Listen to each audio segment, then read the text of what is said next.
கர்த்தருடைய பரிசுத்த நாமத்திற்கு ஸ்தோத்திரம். இன்றைய நாளில் தியானத்திற்கென்று தெரிந்து கொள்ளப்பட்ட வேத வசனம் எரேமியா தீர்க்கதரிசியின் புத்தகம் 9ஆம் அதிகாரம் 24ஆம் வசனம். எரேமியா 9:24. மேன்மை பாராட்டுகிறவன் பூமியிலே கிருபையையும் நியாயத்தையும் நீதியையும் செய்கிற கர்த்தர் நான் என்று என்னை அறிந்து உணர்ந்திருக்கிறதை குறித்தே மேன்மை பாராட்ட கடவன். இவைகளின் மேல் நான் பிரியமாய் இருக்கிறேன் என்று கர்த்தர் சொல்லுகிறார். But let him who boast in this, that he understands and knows me, that I am the Lord who exercises loving devotion, justice and righteousness on the earth. For I delight in these things, declares the Lord. பெருமை பாராட்ட விரும்புபவர் நானே ஆண்டவர் என்பதை அறிந்து புரிந்து கொள்வதிலும், பேரன்போடும் நீதியோடும் நேர்மையோடும் உலகில் நான் செயலாற்றுகிறேன் என்பதிலும் பெருமை பாராட்டுவாராக. ஏனெனில் இவற்றில் நான் மகிழ்ச்சி அடைகிறேன் என்கிறார் ஆண்டவர். ஆமென். எரேமியா தீர்க்கதரிசியின் காலத்தில் யூதா மக்கள் தங்களுடைய ஞானம், பலம், செல்வம் ஆகியவற்றில் பெருமைப்பட்டார்கள். ஆனால் தேவன் அவர்களிடம், ஞானி தன் ஞானத்தை குறித்து மேன்மை பாராட்ட வேண்டாம், பராக்கிரமன் தன் பராக்கிரமத்தை குறித்து மேன்மை பாராட்ட வேண்டாம், ஐஸ்வர்யவான் தன் ஐஸ்வர்யத்தை குறித்து மேன்மை பாராட்ட வேண்டாம். இவை நிலை அற்றவை. நீங்கள் பெருமைப்பட வேண்டியது என்னை அறிந்து உணர்ந்திருப்பதில்தான் என்று கூறுகிறார்.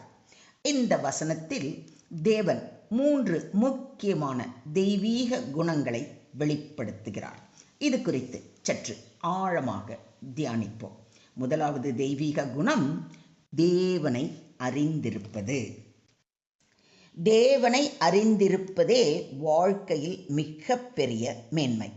உலகம் கல்வி, பதவி, செல்வம், புகழ் ஆகியவற்றை பெருமையாக கருதுகிறது. ஆனால் தேவன் என்னை அறிந்து என் சித்தத்தை உணர்ந்து வாழ்வதே உண்மையான மேன்மை என்று போதிக்கிறார். தேவனை அறிவது என்பது வெறும் அறிவு அல்ல, அவரோடு தினந்தோறும் உறவில் நடப்பதும் அவருடைய சித்தத்தின்படி வாழ்வதும் ஆகும். இரண்டாவது, தேவன் கிருபை உள்ளவர் என்பதை உணர்ந்திருப்பது. கிருபை, லவ்விங் கைண்ட்னஸ் என்பது தேவனுடைய மாறாத அன்பை குறிக்கிறது. நாம் தகுதியற்றவர்களாக இருந்தபோதும் அவர் நம்மை நேசிக்கிறார், மன்னிக்கிறார், வழி நடத்துகிறார். சிலுவை இந்த கிருபையின் உச்ச வெளிப்பாடாகும். மூன்றாவது, தேவன் நியாயமும் நீதியும் செய்கிறவர் என்பதில் பரிபூரண விசுவாசம் வைக்கும் குணம். தேவன் யாரிடமும் பாரபட்சம் காட்டுவது இல்லை.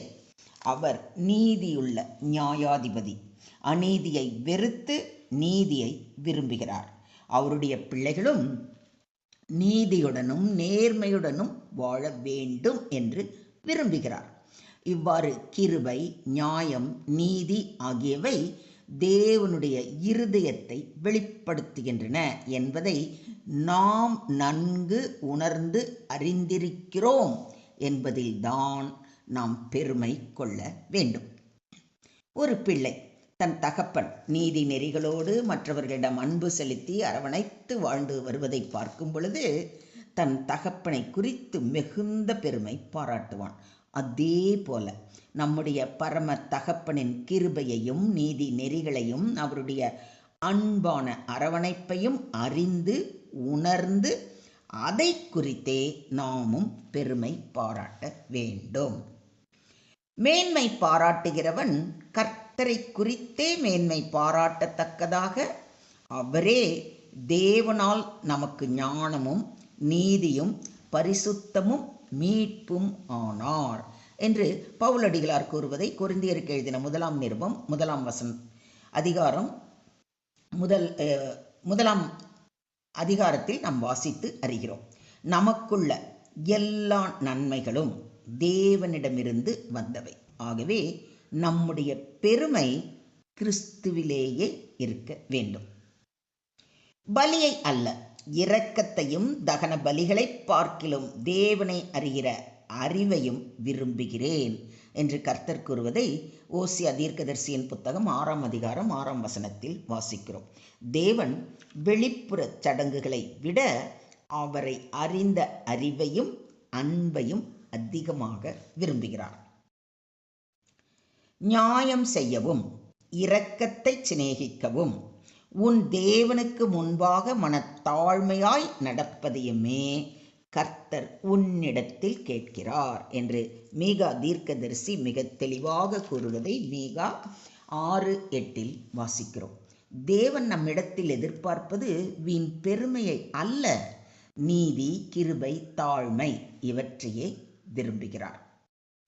ஒன்றான மெய் தேவனாகிய உம்மையும் நீர் அனுப்பினவராகிய இயேசு கிறிஸ்துவையும் அறிவதே நித்திய ஜீவன் என்று யோவான் 17:3 வாசிக்கிறோம். தேவனை அறிதல் என்பது நித்திய வாழ்வின் அடித்தளம். மொத்தத்தில் இன்றைய தியான வசனம் உண்மையான மேன்மை எதில் இருக்கிறது என்பதை மிக தெளிவாக போதிக்கிறது. உலகப் பெருமை நிலை அற்றது. ஞானம் குறையலாம், பலம் தளரலாம், செல்வம் மறையலாம். தேவனை அறிந்த உறவு மட்டுமே நித்தியமானது. தேவனுடைய இருதயம் கிருபை, நியாயம், நீதியால் நிரம்பி உள்ளது. அவர் அன்பான பிதா, நீதி உள்ள ராஜா, உண்மையுள்ள நீதிபதி. தேவனை அறிந்தவர்கள் அவரைப் போல வாழ வேண்டும்.